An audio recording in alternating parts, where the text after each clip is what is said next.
وہ رب جانتا تھا کہ بندہ محتاج ہے اور اسے ہر قدم پر ایک سہارے کی ضرورت پڑے گی، تو اس نے دعا کو متعارف کروایا اور کہا کہ مانگو مجھ سے، میں دوں گا، میں عطا کرنے پر قادر ہوں۔ یقین کی پختگی انسان کو اللہ سے دعا کے ذریعے وہ کچھ حاصل کرواتی ہے نا کہ دنیا حیرت میں رہ جاتی ہے۔ اصل ساری کہانی ہمارے یقین کی ہے۔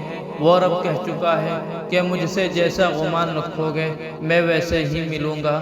اگر تم اپنی دعاؤں میں شک میں مبتلا رہو گے تو پھر شاید ہی تمہاری دعا قبول ہو۔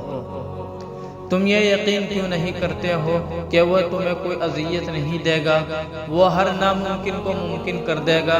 جب تک تم یقین نہیں کرو گے دعائیں قبول نہیں ہوگی۔ اس کی محبت ہم سے یہ مطالبہ کرواتی ہے نا کہ ہم اس پر اندھا یقین کریں، اس کی قدرت پر کوئی سوال نہ اٹھائے۔ وہ سمندر کے درمیان راستہ بنانے والا رب تمہیں بھی طوفان سے بچا لے گا۔ وہ کشتی نوح کو پار لگانے والا رب تمہیں بھی ڈوبنے نہیں دے گا۔ وہ آگ کو ٹھنڈا کرنے والا رب تمہیں بھی آزمائش سے نکال دے گا۔ تم یقین تو کرو، تم سوال تو کرنا چھوڑو اس کے کن پر، اور پھر تم دیکھو گے وہ سب جو تم دیکھنا چاہتے ہو۔